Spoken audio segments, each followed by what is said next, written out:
정부 지원금 신청에 대해 많은 예비 창업자분들이 고민하고 계십니다. 초기 자금 마련이 어렵고 신청 절차도 복잡해 보이는데 과연 어디서부터 시작해야 할지 막막하시죠? 정부 지원금은 받은 기업과 그렇지 않은 기업은 창업 초기부터 큰 차이를 보입니다.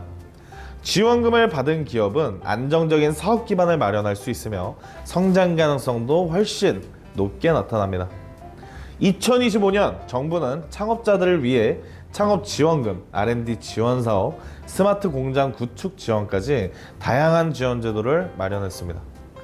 각 지원 제도별 신청 방법과 선정 노하우를 명확하게 알려드리겠습니다. 끝까지 시청하시면 여러분의 사업에 큰 힘이 될 정보를 얻으실 수 있습니다. 먼저 첫 번째로 소개해드릴 지원 사업은 창업지원금입니다.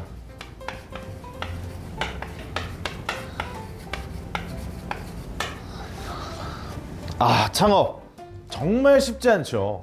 저도 처음 시작할 때는 이것저것 준비하다 보니 정말 막막했어요. 사업장을 구하랴, 인테리어 견적 받으랴, 직원 채용하랴, 돈이 1,000만 원도 모자랄 판에 이것저것 다 하려니 정말 머리가 아프더라고요. 게다가 요즘은 경쟁이 너무 심해서 차별화도 해야 하고 마케팅도 해야 하고 생각만 해도 정신없네요. 그런데 여러분 아시나요? 우리나라는 창업하기 정말 좋은 나라입니다. 특히 2025년에는 예비 창업자부터 초기 창업기업, 재창업자 정말 다양한 분들께 맞춤형 지원을 해주고 있어요. 실제로 제가 상담했던 분들 중에 정말 다양한 성공 사례가 있는데요. 특히 기억에 남는 한 청년 사장님은 카페를 창업하고 싶어 하셨습니다. 처음에는 자금이 부족해서 정말 작은 테이크아웃 전문점으로 시작하려고 하셨는데 창업 지원금을 소개해드렸더니 이런 지원금이 있다는 걸 처음 알았다며 놀라시더라고요. 지원금으로 임대료도 해결하고 인테리어 비용도 지원받고 심지어 마케팅 비용까지 지원받으시면서 처음 구상했던 것보다 훨씬 더 크게 시작하실 수 있었어요. 그렇게 시작한 카페가 지금은 동네에서 제일 핫한 카페가 되었죠. 월 매출 5천만 원을 넘기시고 분점 오픈 준비까지 하고 계신다고 해요. 여러분도 할 수 있습니다. 왜 정부에서 이렇게 적극적으로 지원을 할까요? 바로 지역경제 활성화죠. 대구, 부산, 경남, 전북, 강원 각 지역별로 특색 있는 사업을 키우고 일자리도 만들고 지역 경제도 살리고 서로 윈윈이 되는 거죠. 어떤 분들이 받을 수 있는지 구체적으로 알아볼까요? 첫째, 예비 창업자. 둘째, 초기 창업 지원. 셋째, 재창업자. 저와 재미있는 사례 들려드릴게요. 저희 지인 중에 강원도에서 한방차를 만드시는 분이 계세요. 처음에는 작은 온라인 쇼핑몰로 시작하셨는데 창업지원금으로 브랜딩도 하고 패키지도 예쁘게 디자인하고 지금은 월 매출 5천만 원을 훌쩍 넘기셨다고 합니다. 그럼 두 번째 지원 사업을 설명드리겠습니다. 바로 중소기업 R&D 지원 사업인데요. R&D가 무엇인지 모르시는 분들을 위해 조금 설명해 드리자면 쉽게 말씀드려서 연구 개발이라고 생각하시면 됩니다. 새로운 제품을 만들거나 기존 제품을 더 좋게 개선하는 모든 활동을 말합니다. 예를 들어 볼까요? 에어컨 회사에서 전기료는 더 적게 나오면서 시원함은 2배가 되는 새로운 에어컨을 개발한다고 해보죠. 이런 게 바로 R&D입니다. 여러분, 요즘 시장이 어떻게 변하고 있는지 아시나요? 인공지능, 빅데이터, 사물인터넷 하루가 다르게 새로운 기술이 나오고 있죠.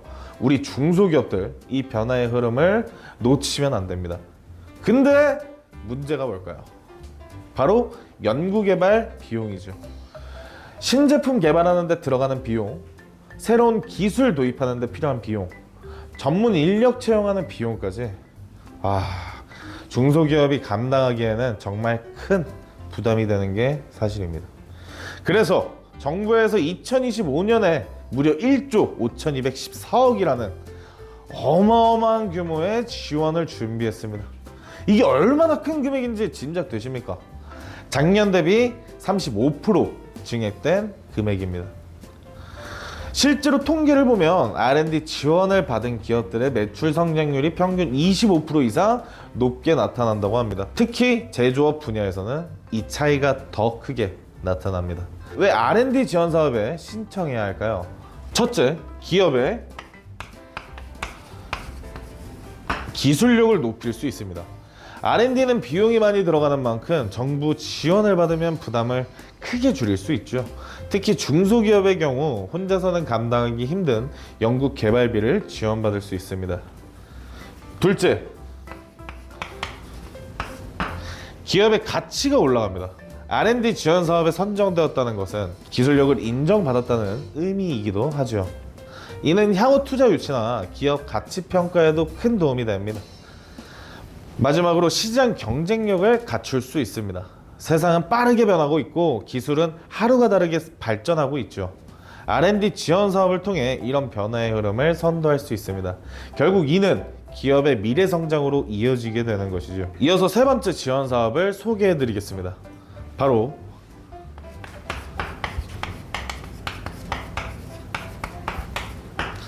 스마트 공장 구축 지원 사업입니다. 여러분, 스마트 공장이 뭔지 아시나요? 쉽게 말씀드리면 공장의 모든 생산 과정을 디지털로 관리하는 시스템입니다. 구체적으로 어떤 것들을 지원받을 수 있냐면, 첫째, 실시간 생산 관리 시스템. 지금 어떤 제품이 얼마나 만들어지고 있는지, 분량은 얼마나 나오는지 한눈에 볼 수 있는 모니터링 시스템을 구축해 드립니다. 둘째, 스마트 기계와 장비, 로봇 자동화 설비부터 품질 검사 장비까지 최신 스마트 장비 도입을 지원합니다. 셋째, 전문가 컨설팅. 스마트 공장 구축 전문가가 3에서 6개월 동안 여러분 공장에 직접 상주하면서 맞춤형 시스템을 설계해 드립니다. 넷째, 직원 교육까지. 새로운 시스템 사용법은 물론 데이터 분석 방법까지 전문가가 꼼꼼하게 교육해 드리죠. 실제로 스마트 공장을 도입한 한 자동차 부품 제조업체는 생산성이 30% 이상 향상되었고 불량률은 45%나 감소했습니다. 게다가 근로자들의 업무 환경도 훨씬 좋아졌다고 하는데요. 위험한 작업은 로봇이 대신하고 단순 반복 작업은 자동화되니까 직원들은 더 가치 있는 일에 집중할 수 있게 되었죠. 자, 지금까지 창업지원금에 대해 알아보았는데요. 정말 좋은 기회들이 많죠. 여러분의 사업에 날개를 달아줄 놀라운 기회들을 소개해드렸습니다. 그리고 이런 좋은 정보 더 많은 분들이 보실 수 있도록 좋아요와 구독 꼭 눌러주시는 거 잊지 마세요. 더 자세한 내용이 궁금하시다면 댓글로 남겨주세요. 여러분의 궁금증을 해결해드리도록 하겠습니다. 다음 영상에서 더 좋은 정보와 함께 찾아뵙겠습니다. 감사합니다.